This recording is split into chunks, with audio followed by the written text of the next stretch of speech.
पहला पॉइंट है आपका, बात करते हैं अनुक्रम। अनुक्रम पढ़ेंगे। क्या पढ़ेंगे भैया? अनुक्रम।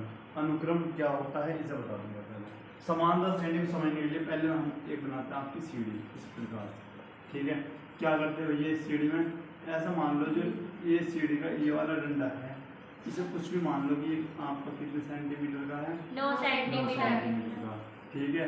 अच्छा, इसे मान लो आप कितने सेंटीमीटर हो गया? 8 का या 7 का मान लो, कितने सेंटीमीटर? 7 सेंटीमीटर। और ये मान लिया कितना? 5 सेंटीमीटर। और ये कितना मान लिया भैया? 3 सेंटीमीटर। सेंटीमीटर। और ये कितना मान लिया भैया? 1 सेंटीमीटर।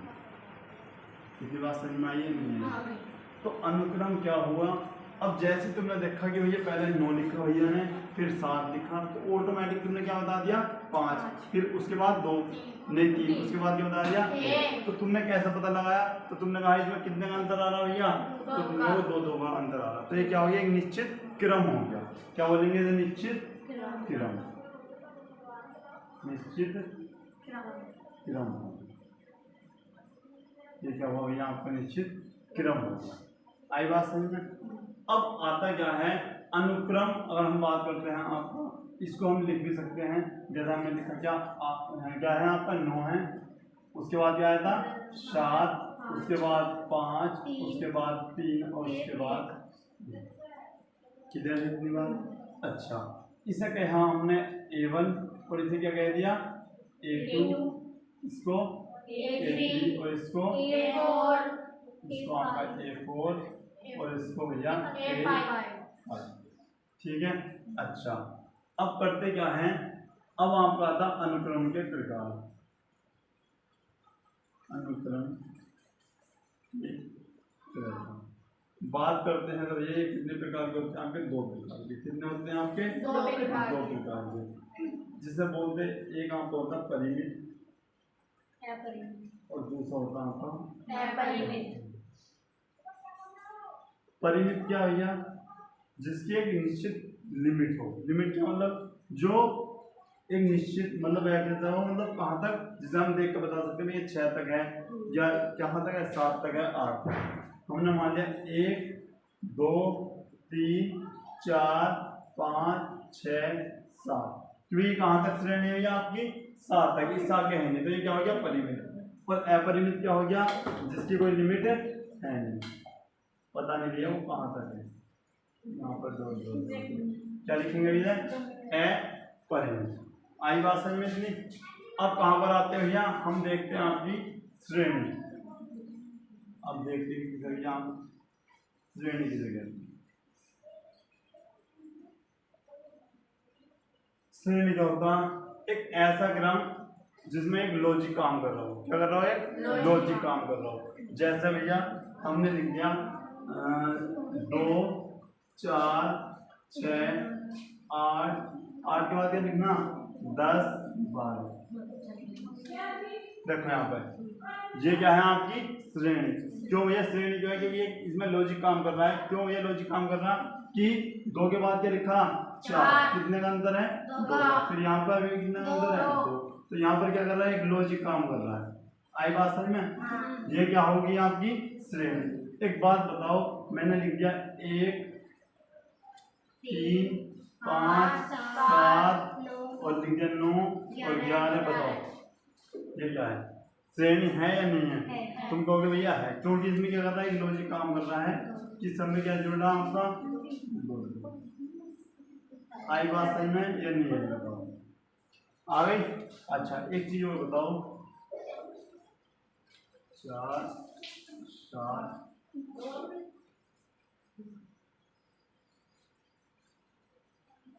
बताओ ये श्रेणी है या नहीं है? तुमने कहा भैया इसके बीच अंतर क्या है? 2 का। और इसके बीच फिर यहाँ पे 3, यहाँ पे कितना हो गया? 2। फिर यहाँ पे कितना?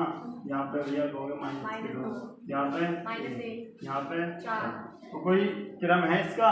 नहीं है। इसका मतलब ये श्रेणी आपकी नहीं है। आई बात समझ में? नहीं है। आई बात समझ में? तो ये क्या होगी आपकी श्रेणी। अब पढ़ते क्या है? हम पढ़ रहे हैं भैया कौन सी श्रेणी? हम पढ़ रहे हैं आपकी समांतर श्रेणी। कौन सी श्रेणी भैया? समांतर देखो अनुक्रम समझ में आया, एक निश्चित क्रम, प्रकार समझ में आए, परिमित अपरिमित, ठीक है, जो लिमिट दी रखी हो उसे परिमित परिमाण लिमिट ना हो पहले भी आ सकता है अपरिमित। श्रेणी बताया जिसमें कोई लॉजिक काम कर रहा हो या सीक्वेंस हो वैल्यू, तो उन्हें क्या कहेंगे हम? श्रेणी। अब समांतर श्रेणी क्या होगी? समांतर श्रेणी माने क्या होगा? सम माने क्या होता है भैया? तुम कहोगे भैया समान, क्या लिखोगे? समान और अंतर। समान अंतर। एक ऐसी श्रेणी जिसमें क्या हो? अंतर समान अंतर हो, या अंतर क्या हो उनके बीच के? समान। समान। ठीक है, जैसे मैंने लिखा 4 लिख दिया और ये लिख दिया, उसके बाद फिर ये, और भैया इसके बाद चलिए यहाँ पर रख दीजिए, बताओ तो तुमने क्या कहा भैया? इसके बीच में कितने का अंतर? 8 का। इन दोनों के बीच में कितने का अंतर? 8 का। और इन दोनों के बीच में, तो ये क्या है? इन वैल्यू के बीच अंतर जो है वो 8 है, मतलब सबके बीच क्या है? समान अंतर है। इसका मतलब कौन सी श्रेणी है? समांतर श्रेणी। आई बात समझ में? अब आता है भैया इसका व्यापक रूप, पहले मेरे को आप कर लो नोट अच्छे से,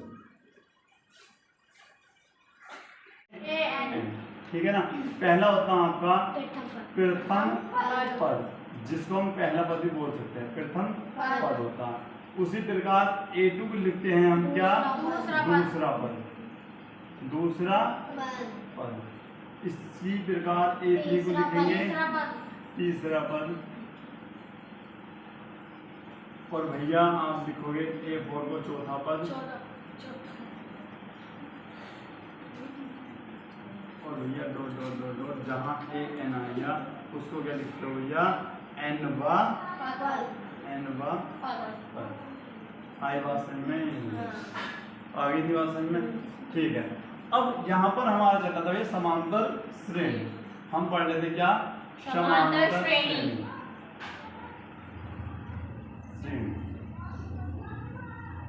का व्यापक रूप क्या होगा? व्यापक रूप, तो मैं आपको बता दूं भैया, व्यापक रूप जो होता है आपका वो होता है a plus d, a plus 2d, a plus 3d, a plus 4d, और इसी प्रकार से आते आते कहाँ पहुंच जाएंगे? a plus n-1 into d। आई बात समझ में? नहीं बताओ, क्लियर है? लेकिन तुम कहोगे भैया हमारी तो कुछ समझ में नहीं आई, चीज आ कहाँ से लिखी है? ठीक है, तो सबसे पहले एक चीज याद कर लो भैया, व्यापक रूप याद कर लो।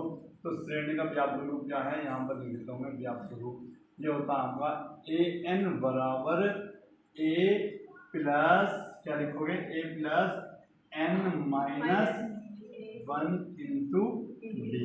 अब ये डी क्या है? तो डी है आपका सर्वांतर, सर्वांतर मतलब क्या होता? सही समझेंगे। ए क्या होता है भैया आपका? ए होता है प्रथम पद, क्या लिखोगे? प्रथम पद हो गया, ठीक है। अच्छा, जैसे हमें a1 की वैल्यू निकालनी है, ठीक है, यानी ये क्या हो गया आपका a1, ये किसकी वैल्यू है? a2 की, और ये क्या है आपकी? a3, और ये क्या है? a4, और ये a5 हो गया, और डॉट डॉट डॉट हम ऐसी प्रकार से करेंगे, ये किसकी वैल्यू है? an। इतनी बात क्लियर है? नहीं होता। अच्छा, अब हमें a1 की वैल्यू निकालनी है। a1 की वैल्यू आपकी एक क्यों आ रही है? अभी पूरी आपको सीरीज में निकाल कर दिखाऊंगा कैसे ये बननी है। आ रही बात में? सबसे पहले मैंने a1 की वैल्यू निकालनी है। a1 की वैल्यू निकालने के लिए हमें क्या करना पड़ेगा? ऐसे लिख लो, n बराबर 1 रखने पर, n बराबर 1 रखने पर जब आप n बराबर 1 रखोगे तो a1 आ गया बराबर, यहाँ पर तो a का यही रहेगा प्लस 1 माइनस 1 इंटू डी, ए बराबर 1 प्लस, ये तो ये यहाँ पे क्या हो कट गया, क्या हो गया? 0 इंटू डी, और जब डी की गुणा आप 0 में करोगे तो क्या आपका 0 जाना है, तो a1 की वैल्यू क्या आई आपकी? और a1 की वैल्यू मैंने लिख के नहीं रखी। आई बात समझ में? उसके बाद अब करते क्या है, यहाँ पर देखेंगे मैं इन डाल दी, इतना नोट कर दो। अच्छा, इसके बाद समझो भैया, इतनी बात क्लियर है सबको। अब जैसा मुझे दूसरा पद निकालना है, क्या निकालना भैया, दूसरा पद। पहला पद तो ये हुआ। अच्छा, n का मान क्या रखने पर, 2 रखने पर, और जब मैंने n का मान 2 रखा तो क्या मिला भैया, a2 बराबर ए का, तो आपका क्या रहेगा, ए ही रहेगा, प्लस n की जगह क्या रखना होगा, 2 माइनस 1 इंटू डी। तो तुमने क्या देखा, a2 बराबर मिला है a प्लस 2 में से गया a, और 1 की गुणा डी में करना जरा भाई जी। हाँ, अच्छा, n बराबर क्या रखने पर, इस बार 3 रखने पर, और जैसे ही आपने n का मान 3 रखा तो क्या मिल गया आपको, a3 बराबर a plus 3 minus 1 into D. तो a3 बराबर क्या हो गया आपका, a प्लस कितना बच गया, 2 डी। इतनी बात क्लियर है नहीं, n बराबर तो हमने यहाँ पे एक चीज समझी कि भैया अगर हम n का मान 1 रख रहे हैं तो d का मान कितना आ रहा हमारा, 0। जो n का मान हम 2 रख रहे हैं तो n का मान कितना आ रहा, 1। d का मान कितना आ रहा, 1। d के साथ जो आ रहा आपका, तो सीधी सी बात है, जब हम वैल्यू निकाल रहे हैं a1 की तो d आ ही नहीं रहा है, a2 की निकाल ले तो d का क्या आ रहा, 1 आ रहा है, a3 निकाल ले तो d का कितना आ रहा, 2। अच्छा, मुझे बताओ अगर a4 निकालेंगे तो d का क्या आएगा, तो a प्लस 3d आएगा। अगर a5 निकाल लेंगे तो a प्लस 4d, a6 निकालेंगे तो a प्लस 5d, और a6 निकालेंगे तो a प्लस 6d। अच्छा, ये तो 6 था ना, a7 निकालेंगे तो a प्लस 6d। ठीक है। अच्छा, इसी प्रकार अगर an निकाल लेंगे तो अगर an निकाल लेंगे तो क्या लिखेंगे, तो हम कहेंगे भैया जहां पर देखो एक संख्या घटा के आ रहा ना, भाई यहाँ 4 है तो वहां क्या आ रहा, 3, यहाँ 5 है तो यहाँ पर क्या आ रहा, यहाँ 6 है तो यहाँ 7 है तो तुम देखा यहाँ से जो है वो एक संख्या कम दिखा रहा हूँ, ये तो है। तो यहाँ पर अगर n है तो एक संख्या कम क्या होगी, n माइनस 1 ये नहीं।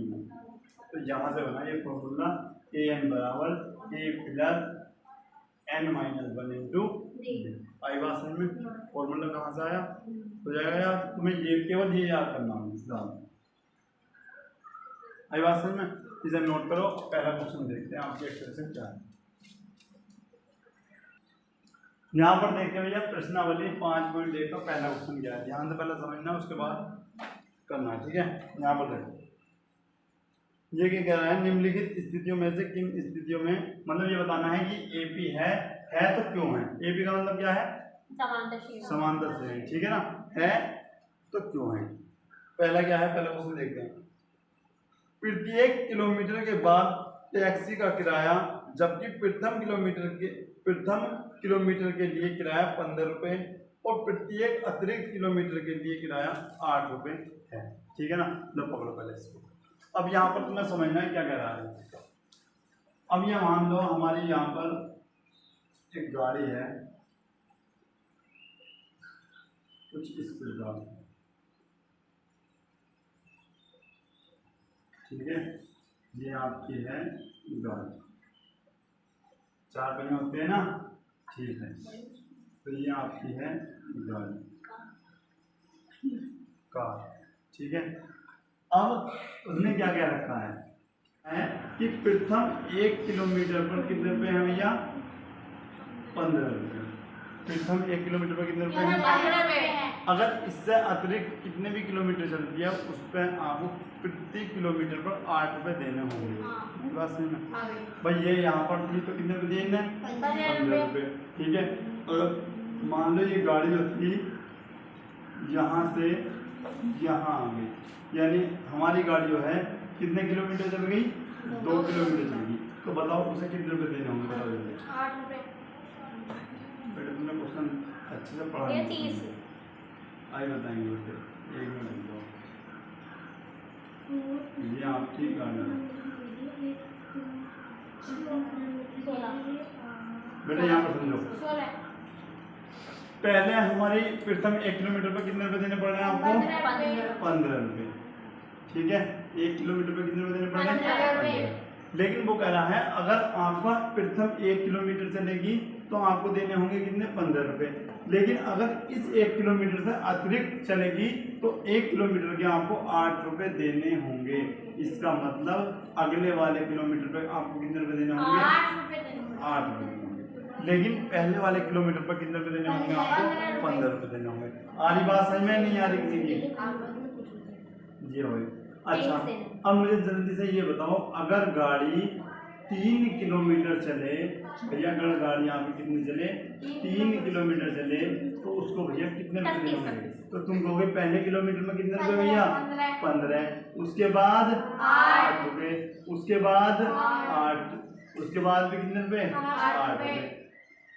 बस ये बात समझ में आ गई?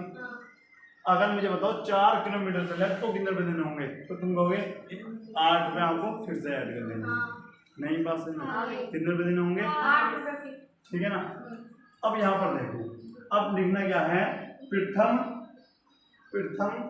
किलोमीटर का किराया। प्रथम किलोमीटर का किराया। प्रथम 1 किलोमीटर का किराया किराया कितने रुपए भैया? 15 रुपए। ठीक है ना? अच्छा, अब लिखेंगे 2 किलोमीटर का किराया। 2 किलोमीटर का किराया। तो तुम कहोगे भैया पहले किलोमीटर का कितना हो गया? 15। उसके बाद 8 बराबर कितना हो गया? 23 रुपए। अच्छा, अब मुझे बताओ भैया 3 किलोमीटर का किराया। 3 किलोमीटर का तो तुम क्या कहोगे भैया? 15 प्लस 8 प्लस 8 कितना हो गया भैया आपका? 31 रुपए। अच्छा, एक बात और बताओ कि भैया हमारा अगर 4 किलोमीटर गाड़ी चली फिर कितने रुपए किराया देना होगा? 8 देना पड़ेगा बेटे। 15 प्लस 8 प्लस 8 प्लस 8। ठीक है भाई, 31 में वो 8 जोड़ो, कितना हो गया आपका? 39 रुपए आपको ये देने होंगे। ठीक है, तो यहाँ पर तुमने एक चीज देखी कि पहले कितने रुपए देने पड़ रहे थे? 15 के बाद आपको कितने रुपए देने पड़े? 23 रुपए। उसके बाद कितने देने पड़े? 31। उसके बाद देने पड़े 39। दो। अब ये जो श्रेणी बनी है तो वो ये जानना चाह रहा है कि क्या ये समांतर श्रेणी है तो कैसे है, क्यों है? पूछा ना, अगर समांतर श्रेणी है तो क्यों है? तो भैया क्यों का कैसे पता लगाएंगे कि इसके सर्वांतर क्या होने चाहिए? समान। सर्वांतर मतलब है समान अंतर। तो भैया अंतर कैसे निकलता? तो वो निकलता D बराबर A2 माइनस A1 से। क्या भैया? ये आपका A1 है, ये क्या है? A2 है, ये A3 है और ये A4। और सर्वांतर जब भी निकलता है ना तो पीछे वाले A2 से आगे वाला A1 घटा कर निकलता, फिर इससे ये घटाकर, अगर इससे घटाकर इससे घटाकर सेम वैल्यू है तो हमारा आंसर सही है। अच्छा बताओ, तो ये कितना है? 23 माइनस 15 कितना आया भैया? 8। तो एक बार यहाँ पर भी देखना, D बराबर क्या लिखेंगे? A4 minus A3। D बराबर A4 की वैल्यू 39 और ये कितना है? 31। तो D बराबर कितना आ गया आपका? 8। तो बताओ सर्वांतर सेम है या नहीं है? तो इसीलिए ये क्या है? लिख देंगे क्या लिखेंगे? समांतर श्रेणी है। यहाँ पर लिख लो, चूंकि श्रेणी में क्या लिखोगे? सर्वांतर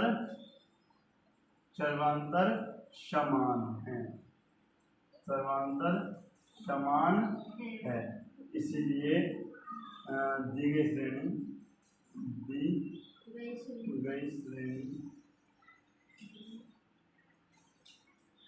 कौन सी है? समांतर श्रेणी।